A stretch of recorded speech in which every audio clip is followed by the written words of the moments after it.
आपका अखलाक, आपकी आदात, आपका उठना बैठना, आपका तरीका सलीका, रहन सहन, आपकी वज़ाकता, आपकी गुफ्तगू आपके खून और आपके नस्ल की पहचान देती है, आपके हसब नस्ब का पता देती है, आपके ख़ानदान का बताती है। एक बादशाह के पास एक सियासी नौकरी करने आया और वह सियासी आकर कहने लगा, मुझे मुलाजमत चाहिए, मैं बेरोज़गार हूँ। सियासी अरबी में कहते हैं मामला फ़हम को। बादशाह के पास सियासतदानों की भरमार थी। बादशाह ने उसे अपने ख़ास घोड़ों के अस्तबल में इंचार्ज रख लिया। थोड़े दिन बाद बादशाह ने अस्तबल का विज़िट किया और बादशाह ने जो अपना अजीज़ तरीन घोड़ा था, जो नस्ली घोड़ा था, जो उसने महंगे दामों लिया था, उसको बाहर निकालने का हुक्म दिया। उस इंचार्ज ने घोड़ा बाहर निकाला तो बादशाह ने उस इंचार्ज से पूछा, ये घोड़ा कैसा है? उसने कहा, बादशाह सलामत, ये घोड़ा नस्ली नहीं है। बादशाह बड़ा हैरान हुआ, परेशान हुआ कि इतना महंगा मैंने घोड़ा लिया है और इतना अजीज़ तरीन बादशाह का घोड़ा, और तुम कह रहे हो नस्ली नहीं है।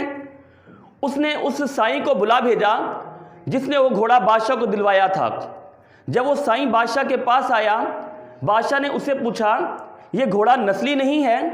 उसने कहा, नहीं बादशाह सलामत, घोड़ा तो नस्ली है, लेकिन इसकी पैदाइश के वक्त इसकी माँ फौत हो गई थी, लिहाजा ये एक गाय का दूध पी के गाय के बच्चे के साथ पला बड़ा है। बादशाह ने उस इंचार्ज को दोबारा बुलाया और पूछा, तुझे कैसे पता चला ये घोड़ा नस्ली नहीं है? उसने कहा, बादशाह सलामत, ये जब भी घास खाता है गाय की तरह सर नीचे करके घास खाता है, जबकि नस्ली घोड़ा घास मुंह में लेकर के मुंह उठा करके घास खाता है। बादशाह उसकी इस काबिलियत से बड़ा मुतासर हुआ, बादशाह उसकी फरासत से बड़ा मुतासर हुआ। बादशाह ने उसके घर घी, अनाज, दुम्बे का गोश्त, परिंदों का गोश्त उसके घर इनाम भेजा, और इसके साथ साथ ही बादशाह ने उसको मलका के महल में तय्युनात करवा दिया। कुछ रोज गुजरे, बादशाह जब मलका के महल में गया, बादशाह ने उसी इंचार्ज को बुलाया और पूछा, ये मलका कैसी है? उसने कहा, बादशाह सलामत, ना ये मलका है ना ये मलका आज़ादी है। बल बादशाह परेशान हो गए कि ये क्या बात कर रहा है कि मलका नहीं है, मलका आज़ादी नहीं है। बादशाह बड़ा परेशान हो गया, उसकी इस बात से हैरान हो गया। बादशाह ने फ़ौरन अपनी सास को बुला भेजा। जब उसकी सास आई तो उसने ये सारा माजरा अपनी सास को सुनाया, तो उसकी सास कहने लगी, ये ठीक कहता है, दरअसल हमारी बच्ची की पैदाइश पे ही आपके वालिद साहब ने हमसे रिश्ता जोड़ लिया था, लेकिन 6 महीने बाद हमारी बच्ची फौत हो गई। हमने ये सोच करके कि एक शाही ख़ानदान से हमारा ताल्लुक़ बना रहे, शाही ख़ानदान के साथ हमारा रिश्ता जुड़ा रहे, हमने किसी की बच्ची लेके पाली। तो बादशाह ने फिर दोबारा उससे पूछा, इंचार्ज से, भाई तुम्हें कैसे पता चला कि मलका नहीं या मलका आज़ादी नहीं? उसने कहा, बादशाह सलामत, इसका नौकरों के साथ रवैया ठीक नहीं है, जहाँ से मुझे अंदाज़ा हुआ ये मलका भी नहीं, मलका आज़ादी भी नहीं।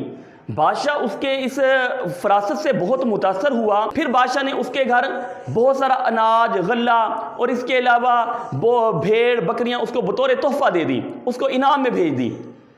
और इसी के साथ साथ ही बादशाह ने देखा कि बंदा तो बड़ा सियाना है, बड़ा समझदार है, तो बादशाह ने उसको अपने महल में जगह दे दी, अपने महल में अपने साथ तय्युनात कर दिया। कुछ दिन गुजरे, बादशाह ने उसको बुलाया और कहा, मेरे बारे में तेरी क्या राय है? तो वो सियासी कहने लगा, बादशाह सलामत, अगर मैं जान की अमान पाऊँ तो कुछ अर्ज़ करूँ। बादशाह ने कहा, जा तुझे अमान दी, तुमको जो कहना चाहते हो। उसने कहा, बादशाह सलामत, ना ही आप बादशाह हैं, ना ही आपके तौर तरीके बादशाहों जैसे हैं। बादशाह को बड़ा ताव चढ़ा, बादशाह को बड़ा गुस्सा आया, दिल तो किया बस बादशाह अभी उसको कैद कर दे, अभी उसको सजा दे दे। लेकिन बादशाह क्योंकि उसकी पहले फरासत देख चुका था, उसके नमूने बादशाह के सामने थे, बादशाह फौरन अपनी माँ के महल में गया और अपनी माँ के सामने ये सारा माजरा रखा। तो माँ से पूछा, माँ बता मैं कौन हूँ? माँ ने कहा, वो ठीक कहता है, दरअसल हमारी औलाद नहीं थी, हमने एक चरवाहे से तुम्हें लेकर के पाला है। बादशाह सलामत दोबारा अपने महल में आया और उस सियासी को बुलाया और कहा, तुझे कैसे पता चला कि मैं बादशाह नहीं हूँ? उसने कहा, दरअसल होता यह है, बादशाह जब किसी को इनामात देते हैं तो बादशाह इनाम में हीरे, जवाहरात, मोती वगैरह देते हैं, लेकिन जब भी मुझे इनाम दिया, आपने परिंदों का गोश्त, आपने भेड़, आपने बकरियां ऐसे इनाम दिया, तो मैं समझ गया ये बादशाह नहीं, किसी चरवाहे का बेटा है। लिहाजा इस किस्से से सबक ये मिलता है कि आपकी आदत जितनी अच्छी होंगी, आपका तौर तरीका, आपका रहन सहन, आपका उठना बैठना, आपका तरीका सलीका, आपका अंदाज़े गुफ्तगू जितना अच्छा होगा उतना ही देखने वाला आपको हसबी और नस्बी और ख़ानदानी समझेगा। लिहाजा गुजारिश है कि अपनी आदत को अच्छा बनाइए, अपने अखलाक को अच्छे से अच्छा करिए, अपना रहन सहन उठना बैठना अच्छा कीजिए, गुफ्तगू अच्छे अंदाज में करें, गुफ्तगू में आपके अल्फाज का चुनाव अच्छा होना चाहिए ताकि कोई भी शख्स आपको देख के ये ना कह सके ये बंदा ख़ानदानी नहीं है।